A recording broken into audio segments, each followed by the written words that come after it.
ସରିଛି ପଶ୍ଚିମବଙ୍ଗ ନିର୍ବାଚନ ଫଳାଫଳ ମଧ୍ୟ ଆସିଛି, କିନ୍ତୁ ଯେଉଁମାନେ ଗ୍ରାଉଣ୍ଡ ଜିରୋରେ ଯାଇ କାର୍ଯ୍ୟ କରୁଥିଲେ ଭାରତୀୟ ଜନତା ପାର୍ଟିର, ଯିଏକି ଆମର ଯାଜପୁରର ସାଂସଦ ରହିଛନ୍ତି ରବିନାରାୟଣ ବେହେରା, ସେ ଗ୍ରାଉଣ୍ଡ ଜିରୋରେ ଲୋକଙ୍କ ସହିତ ମିଶିଥିଲେ। ଆଉ ଆଜି ଶ୍ରେୟ କହିବା ଯଦି ତାଙ୍କୁ ବି ଯାଉଛି, ତ ଆମ ପାଖରେ ସାର୍ ଅଛନ୍ତି। ଅନେକ ଦିନ ଧରି ଯାଇ ୱେଷ୍ଟ ବେଙ୍ଗଲରେ କାର୍ଯ୍ୟ କରିଛନ୍ତି, ଗ୍ରାଉଣ୍ଡରେ ବୁଲୁଛନ୍ତି। କେମିତି କ'ଣ ଥିଲା ସ୍ଥିତି, ଏବେ କେତେ ଖୁସି ଲାଗୁଛି? 3 ମାସ ହେଲା ମୁଁ ସେଠି ଥିଲି।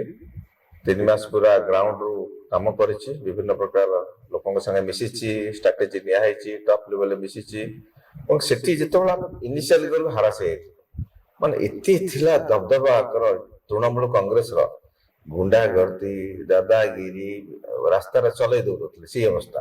ଏବଂ ବାଂଲାଦେଶୀ ଯୋଉ ଘୁଷପେଠିଆ କହୁଛନ୍ତି, ସେମାନଙ୍କର ସେଠି ଯେମିତି ଭାରତର ସେମାନେ ନାଗରିକ ଏବଂ ତାଙ୍କଟା କଣ୍ଟ୍ରୋଲରେ ଭାରତଟା ଅଛି ପଶ୍ଚିମବଙ୍ଗ, ସେଇଭଳିଆ ପରିସ୍ଥିତି ଥିଲା। ଆସ୍ତେ ଆସ୍ତେ ଆମେ ଗ୍ରାଜୁଆଲି ଆମେ ପ୍ରଥମେ କହିଥିଲୁ ଆମ ଗୋଟେ ଦିଟା ମିଳିବ, ଆଉ ବେଶୀ ନଥିବ। କିନ୍ତୁ ଯାହା 7ଟା ନିର୍ବାଚନ ମଣ୍ଡଳ ଦାୟିତ୍ୱରେ ଥିଲି, 6ଟାରେ ଆମେ ଜିତିଛୁ। ସେଥିପାଇଁ ମୁଁ ଜନସାଧାରଣଙ୍କୁ ଧନ୍ୟବାଦ, ମାନ୍ୟ ସୁନୀଲ ବଂଶଲଜୀ, ଭୂପେନ୍ଦ୍ର ଯାଦବଜୀ ଏବଂ ସମସ୍ତ ଅମିତ ଶାହଜୀ ଏବଂ ମାନନୀୟ ପ୍ରଧାନମନ୍ତ୍ରୀ ଯୋଉ ଆସିକି ଷ୍ଟ୍ରାଟେଜି କଲେ, ସେଇଥିରେ ଆମେ ପୁରା ସକ୍ସେସ୍ ପାଇଛୁ।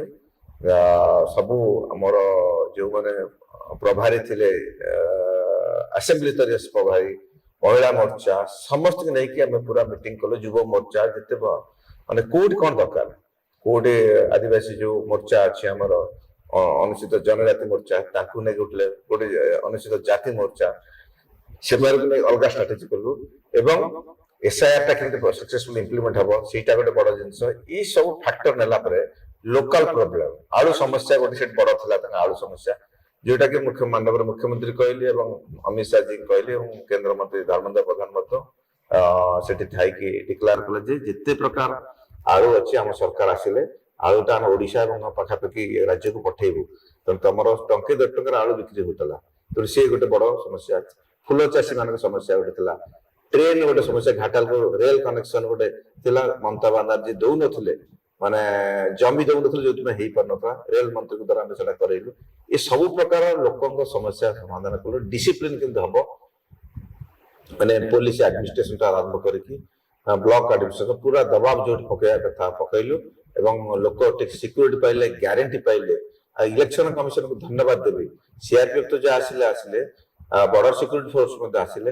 ଇଲେକ୍ସନ କମିଶନ ଯୋଉ କଲେ, ଇଲେକ୍ସନ ପୂର୍ବ ଦିନ ସେ ବ୍ୟାନ୍ କଲେ ମୋଟରସାଇକେଲ। ଆମେ ବୁଝିପାରିଲୁ, ଇଲେକ୍ସନ ପୂର୍ବ ଦିନ ମୋଟରସାଇକେଲ ମାନେ ଯାଇକି ସେ ଧମକଉଛନ୍ତି ତମେ କେହି ଭୋଟ ଦେଇପାରିବନି। ଗୋଟେ କନଷ୍ଟିଚୁଏନ୍ସି କେଶପୁରରେ ସେଟା ହେଇଗଲା, ଅନ୍ୟ ସବୁଆଡେ ଆମେ ବନ୍ଦ କଲୁ, କିନ୍ତୁ ସେ କେଶପୁରରେ ସେଥିପାଇଁ ଆମେ ହାରିଲୁ। ସାର୍ ଆଉ ଗୋଟେ ଦେଖିବାକୁ ମିଳିଥିଲା, ଗୋଟେ ସମସ୍ୟା ଉପୁଜିଥିଲା, ଯୋଉ ଭୋଟିଂ ବେଳେ କିଛି ଟେପ୍ ଲଗେଇକି ଯୋଉ ବିଭ୍ରାଟ ସୃଷ୍ଟି କରିଥିଲେ। ସେଇଟା ମାନେ ଆମ କନଷ୍ଟିଚୁଏନ୍ସି ହେଇନଥିଲା, ଅଲଗା କନଷ୍ଟିଚୁଏନ୍ସି ଥିଲା, ଯୋଉ ଦବଙ୍ଗ ଥିଲା 24 ପ୍ରଗଣା, ସେମାନେ ଭାରତୀୟ ଜନତା ପାର୍ଟିର ପଦ୍ମଫୁଲ ଚିହ୍ନ ଯୋଉଟା ଟେପ୍ ଲଗେଇ ଦଉଥିଲେ। ଅଭିଷେକ ମୁଖାର୍ଜୀ ନା, ଯିଏ ତାଙ୍କର MP ସାଂସଦ ମମତା ବାନାର୍ଜୀଙ୍କ ପୁତୁରା, ସେ ସେମିତି କରି ଜିତିଥିଲେ। ସେଇ ମଡେଲଟା ଫଲୋ କରୁଥିଲେ। ଲୋକ କମ୍ପ୍ଲେନ ଦେଲେ, କେବଳ କେନ୍ଦ୍ରୀୟ ବଳ ଥିଲା ବୋଲି ସାହସ କରି କମ୍ପ୍ଲେନ ଦେଲେ। ସେଟା ଥରେ ବ୍ୟାନ୍ ହେଲା, ମାନେ କ୍ୟାନସେଲ ହେଇକି ରିପୋଲିଂ ହେଲା। ରିପୋଲିଂରେ ସେୟା କଲେ, ସେଥିପାଇଁ ତାକୁ 21 ତାରିଖ ଦେଇ ଦେଇଛନ୍ତି।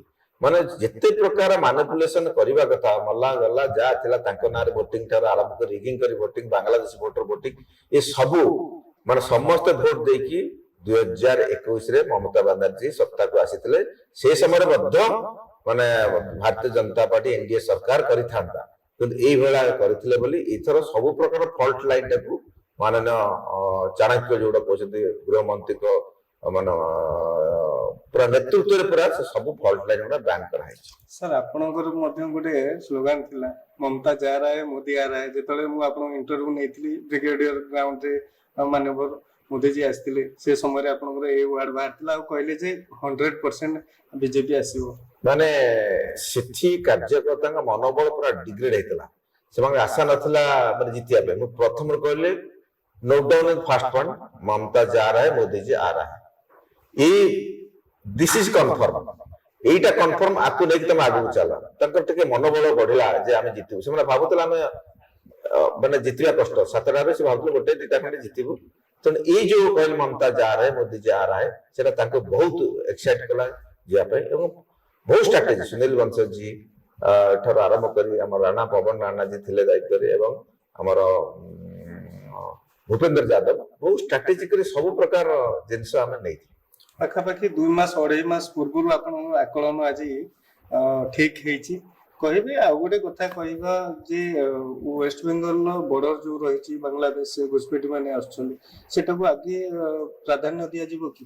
ନିଶ୍ଚୟ ସେଇଟା ଗୋଟେ ବଡ ଏଜେଣ୍ଡା ଥିଲା ଭାରତର ସିକ୍ୟୁରିଟି ପାଇଁ। ବାଂଲାଦେଶ ବୋର୍ଡରରେ ଯୋଉ ଫେନ୍ସିଂ କରାହଉଛି, ମମତା ବାନାର୍ଜୀ ଯେ ତାଙ୍କ ମୁଖ୍ୟମନ୍ତ୍ରୀ ଥିଲେ ସିଏ ଦେଶ ବିରୋଧୀ କାମରେ ଲିପ୍ତ ଥିଲେ।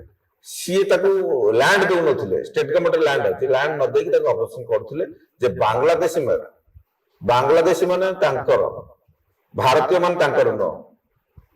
ତେଣୁ ଏଇ ଯୋଉ ସ୍ଲୋଗାନ ଏବଂ ସାଇନି ଘୋଷ ଯିଏ ତାଙ୍କର ମାନ୍ୟବର ସାଂସଦ ଅଛନ୍ତି, मेरा नयन में काबा दिल में मक्का मदीना, ଏଇଭଳିଆ ସେ ସ୍ଲୋଗାନ କରୁଛନ୍ତି। ଏବଂ ମମତା ବାନାର୍ଜୀ ମଧ୍ୟ ସେ ଯୋଉ କହିଲା ମାନେ ବିସ୍ମିଲ୍ଲାହ ନା କଣ କହୁଥିଲେ, ଇ ସବୁ ଯୋଉ କରିଛନ୍ତି ପୁରା ହିନ୍ଦୁ ମାନଙ୍କୁ ନିପାତ କରିବା, ସନାତନ ଧର୍ମକୁ ନିପାତ କରିବା ତାଙ୍କ ଯୋଜନା ଥିଲା।